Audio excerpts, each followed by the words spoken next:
시사바리스타 2부 함께 하시겠습니다. 정의당이 혁신위원회가 활동을 하고 나서 이제 혁신 보고서를 이제 곧 발표를 하는데 혁신위원회 어떤 그 제안서 초안이 공개가 좀 됐네요. 한국일보가 입수를 해가지고 좀 공개를 했는데 내용들을 좀 보는데 이게 거의 맹탕입니다. 왜 맹탕이냐? 지금 언론에서도 워낙 눈에 띄는 게 없었는지 제목이 이렇게 써 있어요. 7월 19일 한국일보 보도인데 정의당 당비 1,000원 지지당원제 도입 추진 확장성 도모 이거밖에 없어요. 이게 혁신 아닙니까? 그러니까 그 1,000원 당원이 이게 민주당 같은 이제 거대 정당들이 도입하고 있는 뭐 그런 거거든요.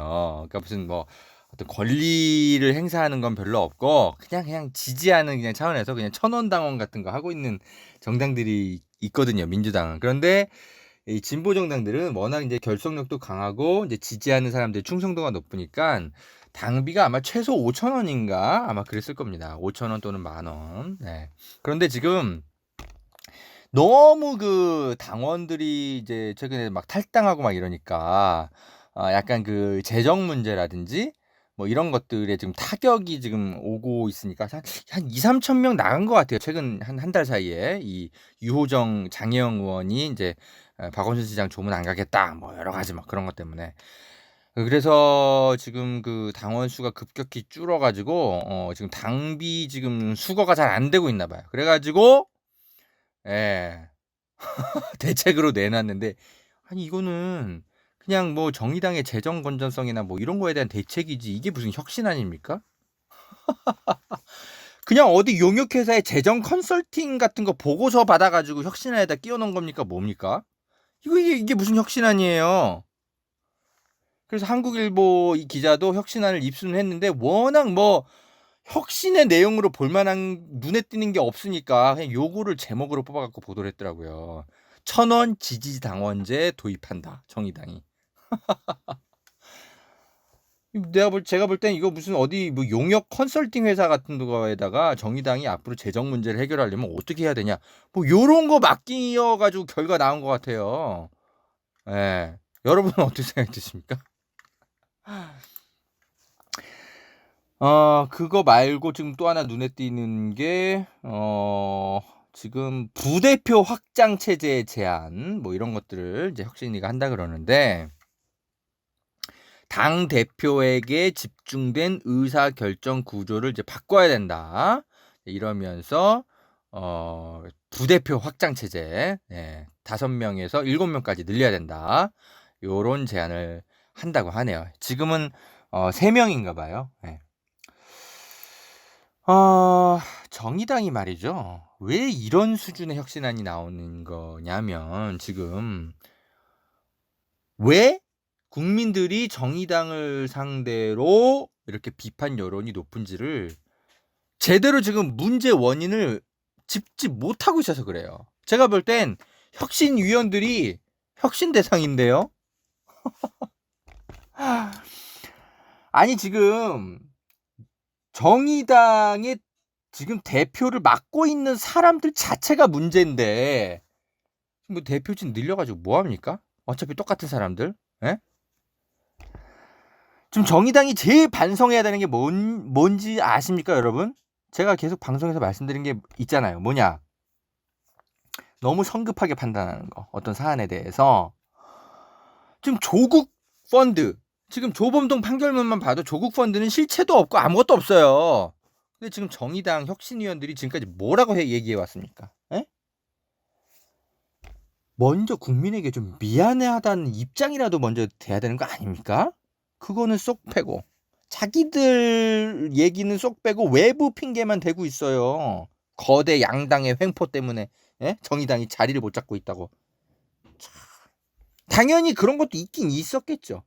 거대 양당들이 횡포 많이 했겠죠. 안 봐도 비디오입니다. 그 사람들. 그런데 그 횡포를 누가 방어해 주겠습니까? 누가 하겠어요? 예? 저 같은 진보주의자들, 그러니까 정의당도 아니고 민주당도 아니고 그 사이에 있는 진보주의자들, 그 광범위한 100만 명, 200만 명의 정의당의 친구들이 있단 말입니다. 그 사람들이 늘 정의당에 비례 투표를 해줬어요. 그 사람들한테 호소해야 되는 거 아닙니까? 그런데 정의당은 지금 그 정의당의 그 외부 친구들 가슴에 비수를 꽂아놓고, 에? 뭘 혁신하겠다는 거예요? 당원들이 지금 왜 떠나고 있는지도 분석도 제대로 못하고 있잖아요. 무슨 뭐 페미니즘 동아리 만들 겁니까?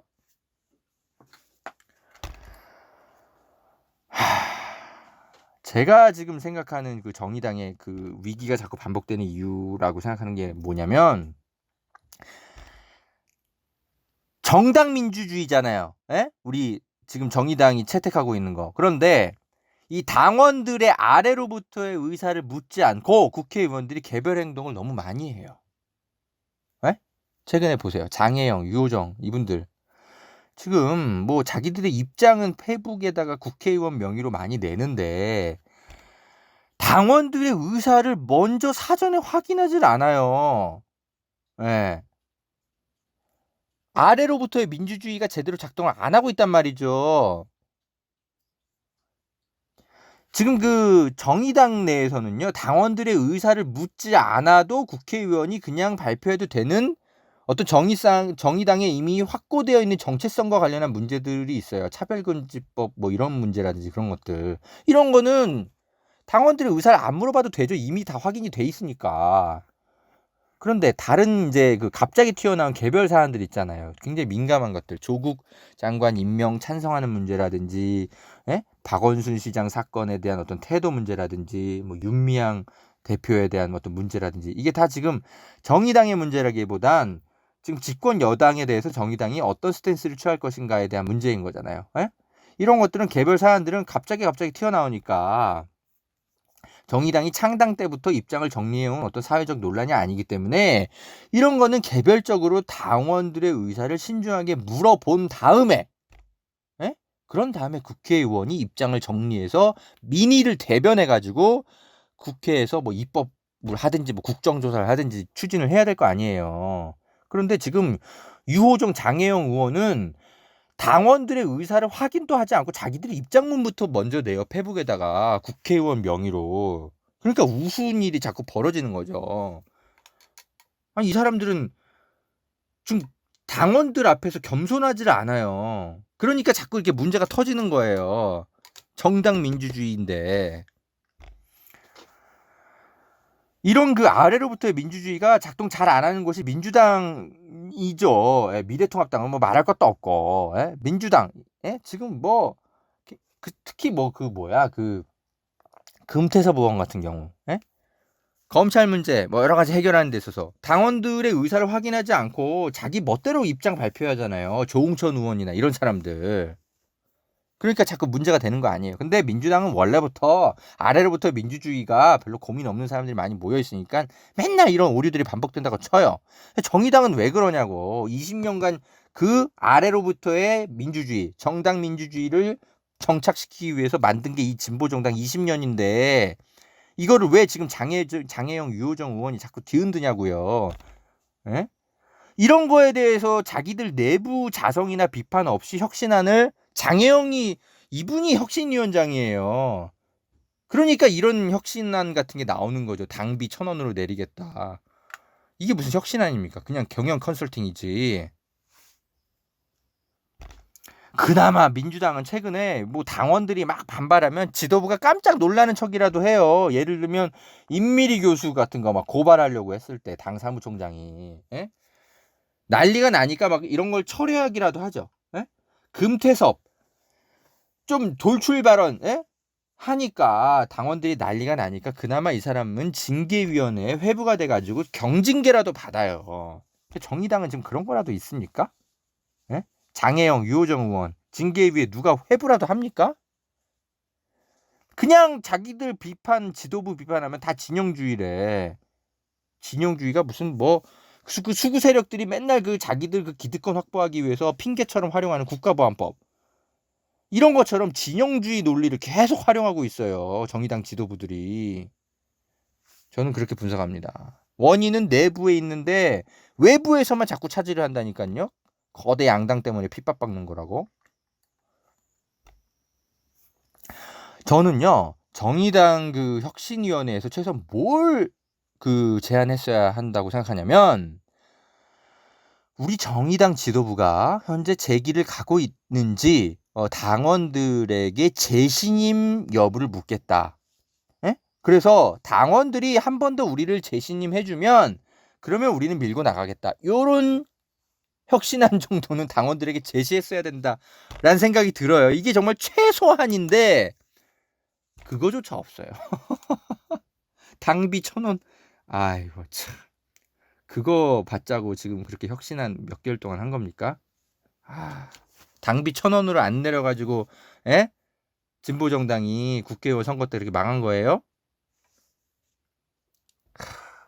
이건 뭐 혁신안이 아니라 그냥 정의당의 뭐 의원들의 무슨 셀럽들의 페북 페이지 같은 거 이렇게 게시물 같은 거 긁어가지고 홍보물 같은 거 낸 것 같아요. 혁신안이 아니라. 공감이 하나도 안 돼요.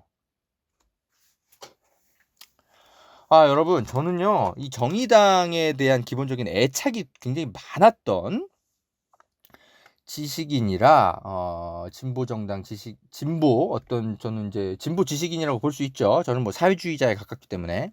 그런데 이제는, 이 상태로는 위험하겠다는 생각도 들어요. 정의당이 진보 진영을 과대 대표하는 것의 위험성에 대해서 제가 좀 인식을 좀 하고 있습니다. 정의당에 지상담병이라는 사자성어를 가지고 제가 좀 충고를 좀 해주고 싶어요. 뭐냐면 이게 뭐냐, 이 어설픈 지식인들의 위험성을 설명하는 사자성어 같은 건데, 종이 위에서 병법을 논하다, 뭐 이렇게 얘기할 수 있겠습니다. 지상담병. 그러니까 어설픈 지식으로 실전에 임했다가 이 병사들 다 죽인 무슨 그런 얘기를 하는 거거든요. 그러니까 춘추전국 시대에 그때 조나라에 명장 조사라고 있었나 봐요. 이 사람의 아들 조괄이 있었는데, 이 아들인데도 불구하고 장군 조사는 아들 조괄을 전쟁에 내보내질 않았어요. 내 아들이 병법서도 많이 읽고 똑똑한 건 사실인데 실전 경험도 없고 오류가 너무 많아. 그래서 이거를 이제 안 했는데, 아버지가 죽고 난 뒤에 결국 조나라의 왕이 조괄을 이제 전쟁에 내보냅니다. 근데 쫄딱 망해요. 병사들 다 죽고. 그래서 지상담병이라는 사자성어가 뭐 그때부터 하여튼 있었나 봐요. 그런 사자성어를 제가 왜 떠올렸냐면, 지금 진중권 같은 사람들, 어설픈 지식인들의 위험성, 지금 이것 때문에 1년 동안 우리 사회가 진보 사회가 얼마나 지금 혼란스럽습니까? 아니, 진중권 씨는 언론에 대해서 알긴 알겠죠, 본인도. 그런데 본인이 언론인은 아니잖아요. 그런데 이 검언유착 문제에 대해서 본인이 언론 전문가처럼 계속 떠들어요. 이상한 방향으로 자꾸 진보 진영의 논리를 막 몰고 가고. 그래서 지금 이게 진보 진영이 얼마나 혼란스럽습니까? 그 적도 알고 나를 알면 백전백승이란 말 있잖아요. 그런데 이 어설픈 지식인들, 적이 누군지도 모르고 내가 뭘 하고 있는지도 모르고 그런 진보 진영의 어설픈 지식인들이 저는 너무 많은 것 같아요. 제가 정의당을 이끌고 있는 사람들이 이 어설픈 지식인들이 아닌가, 제가 이제는 좀 의심하고 있어요.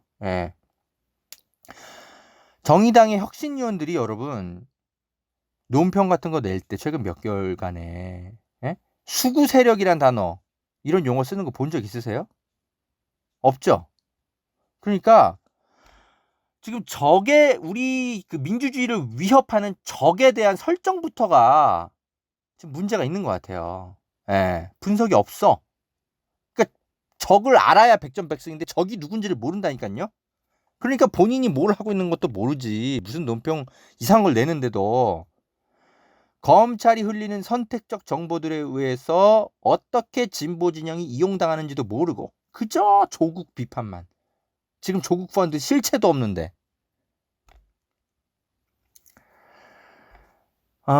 이 지상담병, 이 어설픈 지식인들에 대해서 좀 그 조롱한 말 중에 그 레닌이 사용한 단어도 있더라고요. useful idiot라고 해석하면 쓸모있는 바보들이라는 표현일 수 있을 것 같아요. 이 지금 자본주 예전에 이제 레닌이 그 이제 공산주의를 좀 확산하기 위해서 이 자본주의 국가에 살고 있는 이상주의적 어떤 지식인들을 활용해 가지고 이 공산주의를 퍼뜨리자 뭐 이런 전략을 세웠었나요? 예.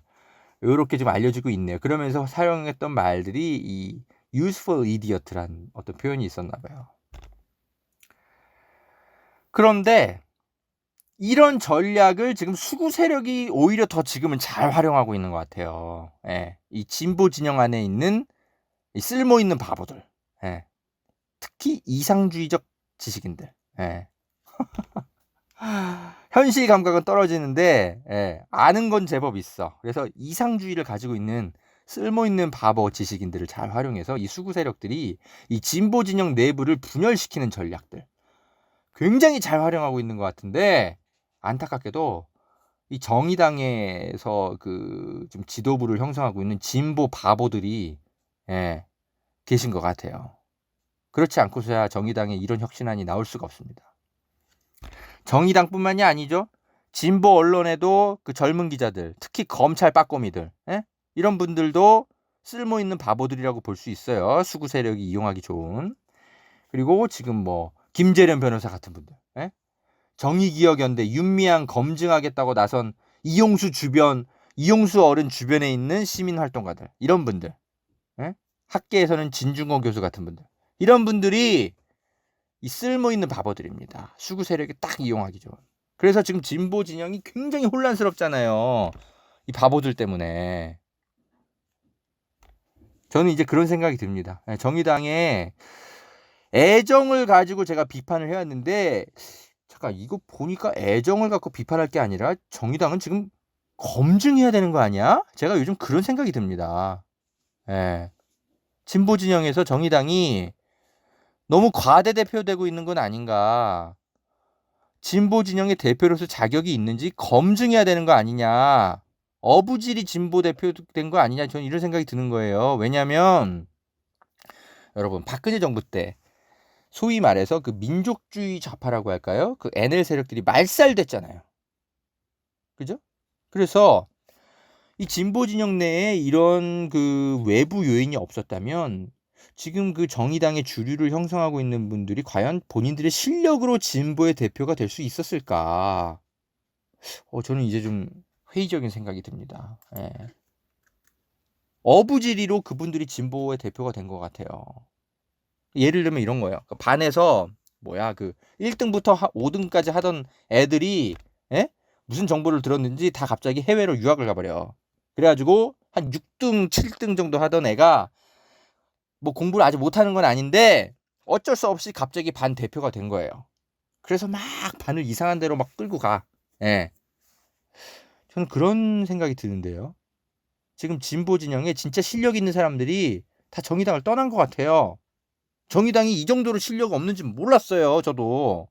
제가 늘 그분들이 갖고 있는 그 진심은 제가 높이 평가해 왔는데 이제는 진심이 아니라 실력을 보여줘야 될 때인 것 같아요. 진보정당이. 이 노회찬 의원처럼 이 진심과 실력을 함께 갖춘 정치인들이 과연 정의당에 남아있는가? 저는 이제는 기자로서는 스탠스가 정의당의 애정어린 비판이 아니라 이 실력을 갖춘 진보 정치인들이 과연 정의당의 주류가 돼 있느냐. 저는 이거 검증해야 되는 게 아닌가 싶은데요. 이제부턴 정의당도 파헤쳐야 되겠습니다. 민주당만큼 날카롭게 제가 예, 정치인들 검증을 해야 될 것 같아요. 예. 제가 좀 기본적으로도 뭐랄까 약간의 좀 애정을 갖고 있기 때문에 예. 민주당만큼 검증한 적은 없어요. 정의당의 정치인들에 대해서 제가 솔직히 얘기하면 제 책임도 있는 것 같네요. 정의당이 이렇게 된 게. 정의당 혁신안 예. 다시 만들어 오세요. 예. 이거 통과 못 시켜주겠습니다. 우리 시민사회에서 그냥 예, 경영 컨설팅 보고서 잘 받고요. 다시 만들어 오세요. 자, 허재현 기자의 시사바리스타 오늘 여기까지 하겠습니다. 자, 허재현 TV는 여러분의 소중한 후원으로 취재와 논평을 이어가고 있는 진보 진영의 공영 시사 채널입니다. 함께 해주셔서 감사합니다.